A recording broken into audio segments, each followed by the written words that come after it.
चलिए आज प्रोबेबिलिटी हम देखते हैं, यानी हमारा 15 जो लेसन है 10th और 9th का भी, उसको हम देखेंगे। और ये हमारे लिए बहुत ही उपयोग है, बहुत ही इंपॉर्टेंस है, क्योंकि इसको यहाँ से जहां भी जाते हैं, यानी 11th करते हैं 12th करते हैं, तो ये आपके पीछा छोड़ने वाला नहीं है। अब हम भी इसको पीछा नहीं छोड़ सकते हैं। कहते हैं जुदाई का एहसास हमें जिंदा नहीं लगता और मैं तुझे भूल जाऊंगा ऐसा भी नहीं लगता। जुदाई का एहसास हमें जिंदा नहीं लगता और मैं तुझे भूल जाऊंगा ऐसा भी नहीं लगता। ऐसे तुमसे तो मोहब्बत तो नहीं है, लेकिन तुझको छोड़ दूं मैं ऐसा भी नहीं लगता। तो चले इसी के साथ हम शुरुआत करते हैं, यानी प्रोबेबिलिटी। प्रोबेबिलिटी का मतलब यानी प्रायिकता, कहें तो क्या चीज, संभावना, जिसमें संभावना व्यक्त किया जाता है। यानी गणित की वो शाखा है जिसमें संभावना को क्या किया जाता है, व्यक्त किया जाता है। जैसे मान सकते हैं कि आज बादल घिरा हुआ है, तो कह सकते हैं कि बारिश हो सकती है, ये भी कह सकते हैं नहीं भी हो सकती है, यानी संभावना व्यक्त करना। तो कुछ ऐसा भी इसमें होता है, यानी संभावना को ही क्या कर सकते हैं, व्यक्त कर सकते हैं इसमें। इससे ये चैप्टर में प्रोबेबिलिटी यानी प्रायिकता कहिए या तो क्या कहिए, संभावना। तो चले इसमें कुछ VBI देखते हैं जो कि डायरेक्टली पूछता है, अगर कोई भी घटना कोई निश्चित हो। इसमें दो तरह की घटना होता है, श्योर इवेंट और इम्पॉसिबल इवेंट। यानी कहे तो निश्चित घटना और अनिश्चित घटना। श्योर इवेंट उसको बोलते हैं, यानी निश्चित घटना जो घटने की संभावना घटित होती है। जैसे मान लेते हैं सूरज आज पूरब में उगा था, तो कल भी पूरब में उगेगा, फिक्स है। तो देखिए ये जो है निश्चित है, आज पूरब में उगा था तो कल भी पूरब में उगेगा, ये श्योर है। अगर मानते हैं कि एक डाइस को फेंकते हैं या एक सिक्के को उछालते हैं, तो चीट लाया चाहे पट आए, या तो चीट आए या तो पट आए, तो उसमें जो होता है देखेंगे हम, क्या देखेंगे, यानी उसको हम कहते हैं कि एक सिक्के को उछालते हैं तो 5 आने की प्रायिकता, तो 5 तो उसमें होता नहीं है, तो ये तो इम्पॉसिबल हो गया ना। तो ये होता है क्या, अनिश्चित घटना, यानी वैसी घटना जो कभी ना घटे। यानी ये कहते हैं एक डाइस को हम फेंकते हैं और कहें कि 7 आने की प्रायिकता, 7 आ जाए, तो उसमें 7 तो रहता ही नहीं है, यानी वो इम्पॉसिबल घटना है। कहने का मतलब अनिश्चित घटना, अनिश्चित घटना है जो कभी ना घटे, वो क्या होता है, अनिश्चित घटना। रोटी बनाएंगे तो भात तो नहीं खाएंगे ना, वही बात है, अनिश्चित घटना जो घटे नहीं, ये है। इसको ध्यान दीजिएगा, यानी किसी भी घटना की प्रोबेबिलिटी होती है वो हमेशा 0 के बराबर और 0 से बड़ा, 0 के बराबर और 0 से बड़ा, 1 के बराबर और 1 से क्या होता है, छोटा होता है। यानी कहें तो यानी प्रोबेबिलिटी जो होते हैं 0 and equal to and less than and equal to, and probability यानी 1 greater than and equal to. यानी कहने का मतलब जो यानी प्रोबेबिलिटी होती है 0 के बराबर और 0 से बड़ा और 1 के बराबर और 1 से क्या चीज, छोटा होता है। किसी भी घटना की प्रोबेबिलिटी हमेशा क्या होती है, थोड़ा सा ध्यान दीजिएगा। यानी यहां से हम फिगर द्वारा समझ सकते हैं 1 और 0 और 1 के बराबर होता है, माइनस में जाते हैं तो छोटी संख्या हो जाती है, और 1 से इधर आते हैं तो क्या बड़ी संख्या हो जाती है। तो हमेशा पूछे कि -2 क्या प्रोबेबिलिटी हो सकती है, तो नहीं हो सकती है, क्योंकि 0 से वो क्या है, छोटी है। पूछा जाए कि क्या 2 प्रोबेबिलिटी हो सकती है, नहीं हो सकती है, कभी भी नहीं हो सकती है, क्योंकि 0 के बराबर और 0 से बड़ा नहीं हो सकता है, और 1 के बराबर और 1 से बड़ा भी नहीं हो सकता है, छोटा भी नहीं हो सकता है, बड़ा भी नहीं है। यानी 0 और 1 के क्या होता है, बीच में ही होता है और उसके बराबर होता है। यह है प्रोबेबिलिटी। अब प्रोबेबिलिटी नहीं होने की प्रायिकता, किसी घटना की प्रोबेबिलिटी और प्रोबेबिलिटी नहीं होने की, दोनों का सम किसके बराबर होता है, 1 के बराबर होता है। अब चलिए बात करते हैं, मान लेते हैं कि एक सिक्का को उछाला जाता है। बहुत सारे क्वेश्चन पढ़ेंगे, जैसे में क्या, एक सिक्का हो गया, डाइस हो गया, उसके साथ आगे पढ़ेंगे कंचे हो गए, गेंद भी हो गए, ताश भी आएगा इसमें। ताश भी थोड़ा मोड़ा पढ़ लेंगे, लेकिन बेसिकली ज्यादा नहीं जानेंगे, तो खेलना स्टार्ट ही कर दीजिएगा। चलिए तो हम सीखते हैं, पहला क्या है हमारा, सिक्का। क्या चीज, सिक्का। तो सिक्का में हमारा पॉसिबल की बात करते हैं, कुल परिणाम। तो कुल परिणाम होता है, इसका फॉर्मूला कहते हैं तो 2n का स्क्वायर। ये n क्या है, नंबर ऑफ पॉइंट्स, कहने का मतलब सिक्कों की संख्या। एगो अगर सिक्का रहेगा तो परिणाम कितना होगा, तो n के पावर, अगर n का मान वैल्यू 1 रखेंगे तो परिणाम कितना होगा, 2। कहने का मतलब n का मान 2, यानी एक सिक्का में परिणाम या तो हेड आएगा या तो टेल, या तो हेड ही आ सकता है या तो टेल। एक उस सिक्का को फेंकते हैं, या तो क्या आएगा, या तो हेड आएगा या तो टेल। मान लेते हैं ये हेड है और ये टेल है, चीट है और पट है, फेंकेंगे तो क्या, या तो क्या आएगा, चीट आएगा या तो पट आएगा। तो इसकी प्रायिकता हमेशा होगा 1/2। एगो हेड और एगो क्या है टेल। तो हेड आने की परीक्षता भी 1/2 ही होगा और टेल आने की परीक्षता क्या होगा 1/2 होगा। लेकिन सिक्का बात आता है क्या जब सिक्का 2 हो जाए, जब कितने सिक्के हो जाए 2, तो 2 आता है तो कुल यानी संभावना होता है, परिणाम होता है वो 4 होता है। दोनों पर हेड आ सकता है, पहला वाला पर भी है, दूसरा वाला पर भी क्या है हेड। ये ऐसा भी हो सकता है कि पहला पर हेड है दूसरा पर क्या है टेल है। ऐसा भी हो सकता है कि दोनों पर टेल आ जाए, ये तो हो सकता है ना। अब ये भी हो सकता है कि पहला पर टेल है दूसरा पर क्या है हेड आ जाए। कहने का मतलब यहाँ n का वैल्यू 2 रखते हैं तो क्या हो जाएगा 2 का स्क्वायर हो जाएगा 4, यानी कुल परिणाम कितना हो जाएगा हमारा यानी 4 हो जाएगा। कह रहा है कि दोनों पर हेड, दोनों पर जो क्या आना चाहिए तो हेड का वो है एगो, तो 1 कितना हो जाएगा 1/4 हो जाएगा। यानी दोनों पर हेड आने की परीक्षता जो होगा क्या होगा 1/4 होगा। और कम से कम एगो टेल आए, कम से कम एगो टेल आना चाहिए, एगो से अधिक आ सकता है। एगो टेल हमें 2 है तो चलेगा, ये भी क्या है एगो टेल चलेगा। तो कितना हो जाएगा 3 कितना हो जाएगा 4, कम से कम एगो टेल चाहे कम से कम एगो हेड कितना हो जाएगा 1 कितना 3/4। दोनों पर टेल मतलब दोनों पर टेल आना चाहिए, एगो नहीं चलेगा, दोनों पर टेल। तो एक एगो सिर्फ है तो 1 क्या हो जाएगा 1/4 हो जाएगा। यानी दोनों पर हेड की परीक्षता 1/4 ही होगा और दोनों पर टेल आने की परीक्षता क्या होगा 1/4 होगा। अब चलते हैं, मान लेते कि सिक्का 3 आ जाए। सबसे बताइए 3 सिक्का तो परिणामों की संख्या कितना होगा। तो कुल परिणामों की संख्या जो होगा वो कुल परिणामों की संख्या होगा 8 होगा। क्यों? क्योंकि सिक्कों की संख्या कितना है 3, तो n का वैल्यू 3 रखेंगे और 2 का क्यू करेंगे तो कितना हो जाएगा n यानी 8 हो जाएगा। तो 3 सिक्के को उछालेंगे तो कुल परिणाम कितना हो जाएगा हमारा 8, तो 8 होगा। देखिए क्या क्या आ सकता है, क्या मान लेते तीनों पर हेड आ गया, ऐसा भी हो सकता है तीनों पर क्या head head head head head chit chit चट चिट अपट पट पट, तो ऐसा भी क्या हो सकता है आ सकता है। मान सकते 2 पर हेड आया, एगो पर क्या टेल आ गया। मान सकते ये टेल क्या आया बीच वाला पर आ गया, यही टेल क्या आ गया पहले वाला पर आ गया। ये भी तो हो सकता है तीनों पर क्या है टेल है, ये भी हो सकता है। अगला ये भी होता है कि 2 पर टेल है, एगो पर क्या है हेड है, ये हेड वाला अब कहाँ आ जाए बीच में आ जाए और हेड वाला क्या आ जाए लास्ट में आ जाए, तो ये भी तो हो सकता है। तो ये चीज होता है। अब क्या कर रहा है तीनों पर हेड आने के परीक्षता, तो तीनों पर हेड एक ही जगह है, देखिएगा हेड हेड हेड, तो 1 कितना हो जाएगा 1/8। तीनों पर हेड आने की परीक्षता क्या हो जाएगा 1/8 पी, यानी कम से कम 2 पर हेड, कम से कम 2 पर क्या आना चाहिए हेड आना चाहिए। तो कम से कम 2 पर हेड, देखिए एमे 2 हेड है, एहू में 2 हेड है, हेहू में 2 हेड है, हेड देखिए अब कहीं 2 हेड वाला नहीं दिख रहा है। कहने का मतलब 3 गो ऐसा है जिसमें कम से कम 2 क्या आएगा हेड आएगा। तो 3 कितना हो जाएगा 8। एक पर हेड, एगो पर हेड होना चाहिए, एगो से अधिक आ सकता है, एगो पर हेड होना चाहिए, तो एगो पर हेड होना चाहिए। तो देखिएगा ध्यान दीजिएगा इस पर आ जाएगा एगो पर हेड, हाँ एगो पर कह रहे थे आ जाएगा। ये कहता ना केवल एक पर हेड, तब सिर्फ हेड वाला आता, लेकिन कह रहे कि एक पर हेड, एक पर हेड मतलब वो भी आ जाएगा, ये भी आ जाएगा 2 पर हेड तो भी आ जाएगा, ये भी आ जाएगा, ये भी आ जाएगा, ये वाला टेल वाला छूट जाएगा, बस बाकी सब में हेड दिख रहा है। तो कितना होगा 7 कितना हो जाएगा 8, तो यानी एक ऊपर हेड आने की परीक्षता क्या हो जाएगा क्या चीज 7/8 हो जाएगा। अब चलिए पासा डाइस, जिसको कहें तो आम भाषा में कहते हैं छक्का। तो चलिए इस पासे के बारे में हम जानते हैं कि पासा डाइस क्या होता है। देखिए कुल संभव परिणाम की बात करते हैं तो कितना होता है 6, क्योंकि उसमें जो अंक होते हैं 1 2 3 4 5 और 6 ही होता है, 1 2 3 4 5 6, तो कुल परिणामों की संख्या कितना होता है 6 होता है। और कह रहा है कि 6 होता है तो कुल परिणामों की संख्या क्या हो जाएगा 6 हो जाएगा। और कह रहा है 5 आने की परीक्षा, तो 5 तो एक ही बार में ना है, तो 1 कितना 1 कितना हो जाएगा 6 हो जाएगा। उसी तरह अभाज्य संख्या, अब यहाँ चीज पास आने वाला सवाल आ गया।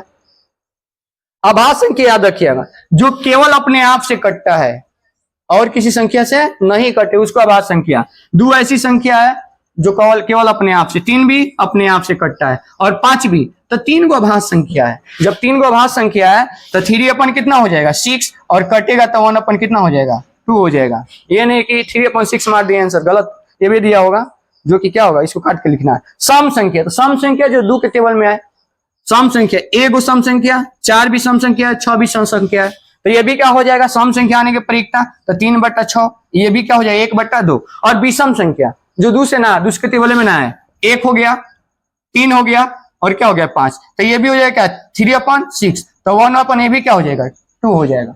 अब चलिए बात करते हैं दो पासा के बारे में। दूगो पासा कितना हो? दूगो, एगो नहीं दूगो। तो दूगो वाला कैसे चलेंगे? दूगो वाला तो कुल परिणामों की संख्या कितना होगा? 36 होगा।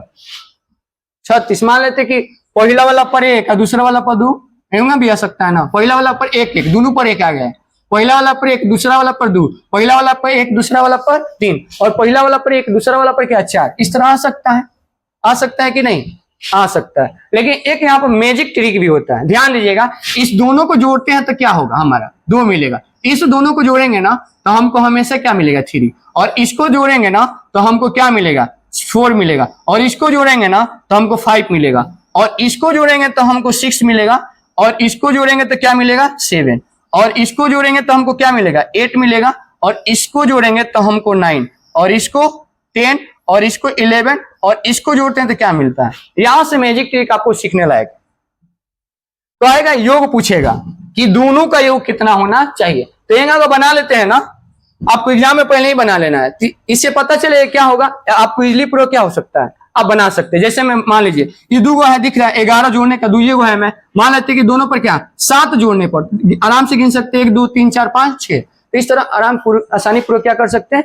याद कर सकते हैं। कौन है? समान अंक आने की परीक्षा। दोनों पर एक ही जैसा होना चाहिए, समान। या तो दोनों पर 1 होना चाहिए, या तो दोनों पर 2, या तो दोनों पर 3, या तो दोनों पर 4, या तो दोनों पर 5, या तो दोनों पर 6। तो समान अंक आने की 6 गो है उनमें। तो 6 बटा कितना? 36। कटेगा तो कितना हो जाएगा? 1/6। ये सी सवाल है, ऐसा पूछता है। तो दोनों का योग कितना होना चाहिए? 10। तो ऐसा बनाने में देखिए कितना फायदा। दोनों का योग, तो दोनों का योग 4 6 और 4 जोड़ेंगे तो 10 होगा। 5 5 जोड़ेंगे तो क्या होगा? 10 होगा। और 4 6 जोड़ेंगे तो क्या? तीनों को ऐसा है जिसको जोड़ने पर क्या आएगा? 10। तो 3 अपन कितना हो जाएगा? 36। तो कटेगा तो 1 अपन कितना? 1 अपन 12 हो जाएगा, 1/12 हो जाएगा। दोनों का योग 5। बताइए दोनों का योग। तो देखिए इसको जोड़ेंगे ना तो यही 5 आएगा। तो 4 गो ऐसा संख्या नहीं है कि जिसको जोड़ने के बाद क्या आएगा? 5 आएगा। तो कितना होगा? 4/36 जोड़ेंगे तो क्या? काटेंगे तो 4 9 कितना हो जाएगा? 36। तो 1 अपन क्या हो जाएगा? 9। बहुत सारा सवाल ऐसा पूछता है, यानी दोनों को जोड़ने के बाद 3 आएगा। तो 2/36 काट देंगे तो 1 बटा कितना हो जाएगा? 18। तो ऐसा सवाल पूछता है। चलिए अगर आगे भी देखना चाहते हैं तो आगे चलेंगे कि गेंद वाला सवाल कैसे बनता है। उसके आगे चलेंगे कंचे वाला सवाल कैसे बनता है। और उसके आगे पढ़ेंगे हम अगला वीडियो में कि ताश में कैसे कैसे सवाल पूछा जाता है। चलिए हम फिर मिलते हैं फाइनली नेक्स्ट वीडियो। चलिए कल हम देखे थे क्या चीज? पासा। इंग्लिश में क्या बोलते हैं इसको? डाइस। और आम भाषा में क्या बोलते हैं? हाँ, छक्का। चलिए पासा डाइस कहे तो छक्का, प्रोबेबिलिटी का ये सवाल है। चलिए ध्यान दीजिएगा, थोड़ा सा मैजिक ट्रिक। यानी कुल परिणामों की संख्या होता है 6n का स्क्वायर। कहने मतलब n क्या है? पासा की संख्या। क्या चीज? अगर एगो पासा हो तो 6 के पावर n, 6 के पावर 1 का कितना? यानी 6 ही होगा। कितना होगा? 6। कहने का मतलब एक पासा रखते हैं तो कुल परिणामों की संख्या कितना? 6 होगा। लेकिन पासा दूगो लेते हैं, कितना? पासा अगर दूगो लेते हैं तो कुल परिणामों की संख्या बताइए कितना होगा? 36। क्योंकि अगर 6 का स्क्वायर करते हैं तो कितना होता है? 36।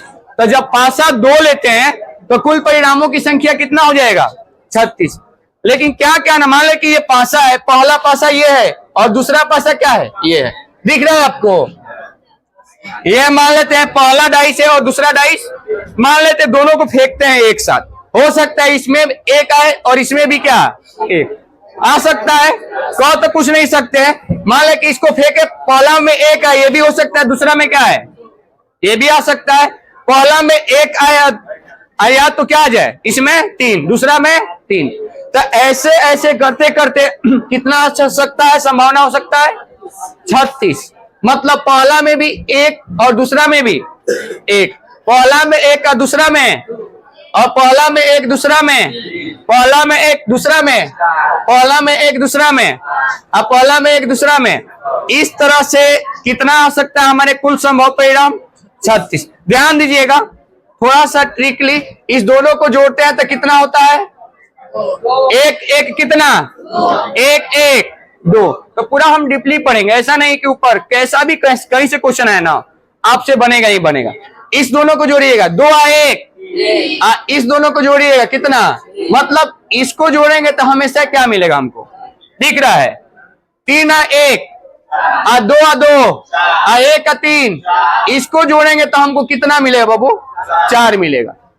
मतलब किसी को उसमें से जोड़ेंगे तो हमेशा क्या मिलेगा? 4 मिलेगा। इसको देखिए 4 आ 1 आ 3 आ 2 आ 2 आ 3 आ 4 आ 1, कहने का मतलब इसको जब जोड़ेंगे ना हम ना, ये क्या मिलेगा? 5 ही मिलेगा। दिख रहा है? इसके आगे बताइएगा। 5 आ 1 आ 4 आ 2 3 आ 3 2 आ 4 आ 1 आ 5, इसको जोड़ेंगे तो हमेशा हमको क्या मिलेगा? 6 मिलेगा। क्या मिलेगा? हाँ, छक्का मिलेगा। चलिए ध्यान दीजिएगा। 6 आ 1 5 आ 2 आ 4 आ 3 3 आ 4 5 2 आ 5 1 आ 6, इसको जोड़ने पर हमको बाबू क्या मिलेगा? 7 मिलेगा। ध्यान दीजिएगा। इसको जोड़ने पर 8, इसको हम जोड़ेंगे तो आराम से इसको क्या मिलेगा? इसके बाद वाला को जोड़ेंगे तो क्या मिलेगा? इस वाला को जोड़ेंगे तो क्या मिलेगा? अगर इतना क्लियर, इसको जोड़ेंगे तो, और इसको जोड़ेंगे तो 11, और इसको जोड़ेंगे तो, अब सवाल कहीं से भी आए ना, इतना अगर नॉलेज रखते हैं डाइस के बारे में तो क्वेश्चन कहीं से भी आए आप क्या कर सकते हैं? बना सकते हैं। ध्यान दीजिए, कुल परिणाम कितना है? 36। तो हमेशा नीचे कितना रहेगा? भले वो कट के कितना आ जाए, कुछ भी आ जाए, लेकिन हमेशा नीचे क्या होगा? तो हमेशा सबसे पहले क्या कर दीजिए? 36 दीजिए। यानी हमेशा इसमें क्या रहेगा? नीचे, क्योंकि कुल परिणाम कितना है? तो 36 तो नीचे कहीं हटने वाला नहीं है। अब वो कटेगा तब क्या होगा? अब ध्यान से सुनिएगा। कह रहा है कि समान अंक आने की परीक्षा दोनों पर सेम होना चाहिए। कहीं या तो दोनों पर 1 हो या तो दोनों पर, वही समान होता है। 2 और 3 समान होता है? नहीं।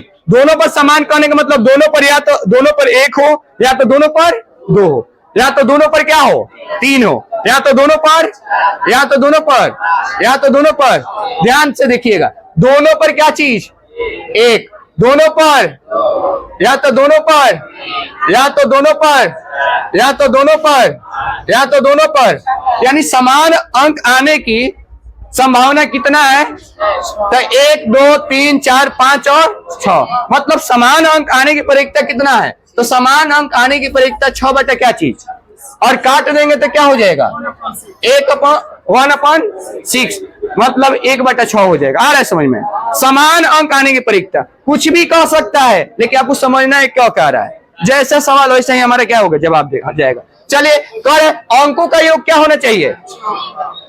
अंकों का जब जोड़ते हैं तो कितना होना चाहिए बाबू? जब इसको हम जोड़े हैं तो 2 आया है, इसको जोड़े हैं तो कितना आया है?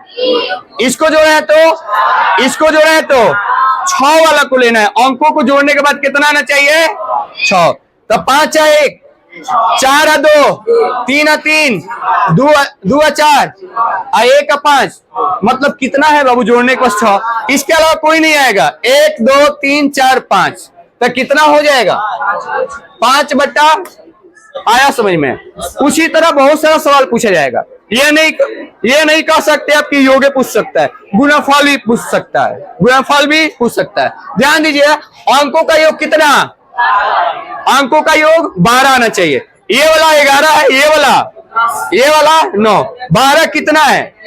एक ये गो है। अंकों को जोड़ने के बाद 12 है, केवल और केवल कितना है? आप जोड़ कर देख लीजिए। केवल एक ही कंडीशन है, 6 और 6 को ही जोड़ेंगे तो क्या आएगा?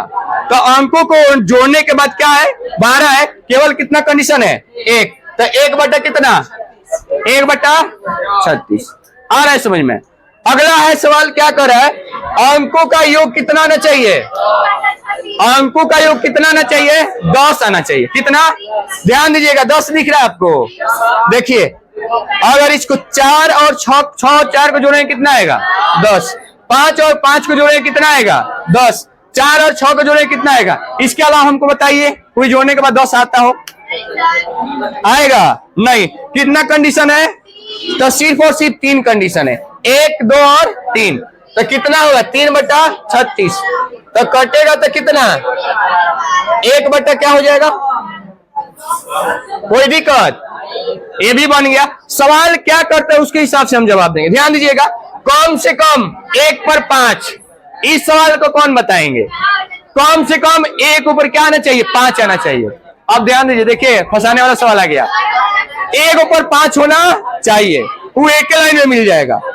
देखिए 5 5 5 5 5 5 5 दिख रहा है, एक ऊपर 5 दिख रहा है, 5 5 5 5 5। कहने का मतलब ये वाला जो है आपको 5, एक 105 दिख रहा है, और ये वाला जो लाइन है इस पर क्या दिख रहा है, एक ऊपर 5 है। दो ऊपर आ जाए कोई दिक्कत नहीं है, कम से कम एक ऊपर क्या आना चाहिए 5। लेकिन थोड़ा सा ध्यान दीजिएगा, इधर से भी 6 इधर से भी, लेकिन हाई जो है ना दोनों में आ रहा है, 5 और 5 दोनों में आ रहा है, तो दो बार हम गिनेंगे, एक बार जुड़ेंगे, यानी इधर से भी 6 इधर से भी 6, लेकिन 12 नहीं, 12 बजा 36 नहीं, कितना है दोनों में गिना है, इधर से गिन रहे तो गिनिए रहे, इधर से गिना है तो गिनिए रहे, तो 12 नहीं गिनेंगे, एगो घटा दें कितना, तो कितना हो जाएगा 11/36।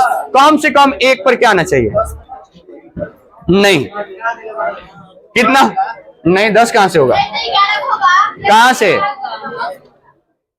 1 2 3 4 5 6 7 8 9 10 11 कहां दिख रहा, कम से कम एक ऊपर क्या आना चाहिए 5, दूगा एक कोनो दिक्कत नहीं है, कम से कम क्या एक ऊपर 5 आना चाहिए, दूगो पर आए तो कोनो दिक्कत नहीं है, तो ये इसको भी गिना जाएगा, एक बार गिना जाएगा, दो बार नहीं, तो ये क्या हो जाएगा 11, 11/36।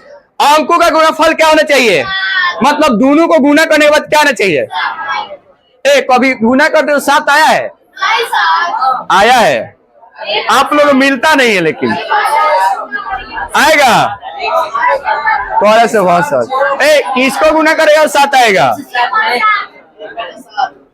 किसके टेबल में 7 आता है, सिर्फ 7 के टेबल में, 7 में अलग ही नहीं है, 7 के टेबल में ही 7 आता है, किसके टेबल में आता है, नहीं आता है, तो कैसे गुना करेंगे तो आ जाएगा 7 आने के में, 7 हला ही नहीं है, 6 तक तो डाइस में होता है, तो क्या हो जाएगा बताइए 0/36। अब भाग देंगे तो क्या हो जाएगा 0, आया समझ में, कहने का मतलब ये कौन सी घटना है, कोई बताएंगे, अनिश्चित घटना, वैसी घटना जो कभी नहीं घटता हो, मैं गुना करने के बाद नहीं करेगा तो अनिश्चित घटना कहलाएगा। चलिए अगला, अंकों का गुणनफल कितना आना चाहिए, मतलब दोनों को गुना करने के बाद कितना, कौन कंडीशन है, कौन कंडीशन है, गुना करने के बाद कितना आना चाहिए 6, कोई बताएंगे, 2 और 3, 3 दूना, 3 दूना, और ध्यान दीजिएगा, और 2 तिहाई गुना, गुना करने के बाद क्या 6, और थोड़ा सा और ध्यान दीजिएगा, 6 एका में ये वाला भुला गया था सब, क्या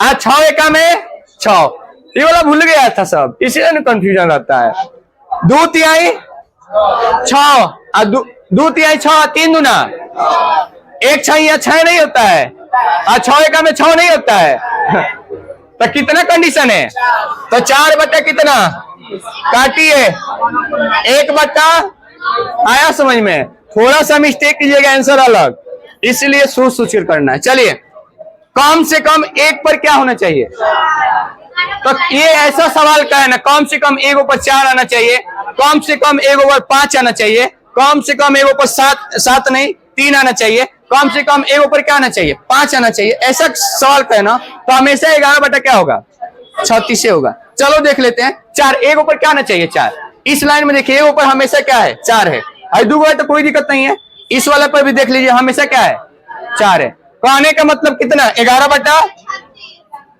यानी आगे कह रहे हैं अंकों का योग क्या होना चाहिए, मतलब जोड़ने के बाद कितना होना चाहिए 8 दिख रहा है, और ये वाला जो लाइन है 8 है, 1 2 3 4 5, तो 5 बटा कितना, देखो ये सवाल दिख रहा था आपको भारी टफ, लेकिन सवाल टफ है नहीं, कितना इजीली है आप खुद बना सकते हो, आपको सिर्फ समझना है, अगर समझ गए हैं तो कोई भी प्रॉब्लम नहीं आएगा, आया समझ में। अब इसको नोट डाउन कर लीजिए, चलिए फिर आगे चलते हैं, इसको नोट डाउन कीजिए तो हो गया बन।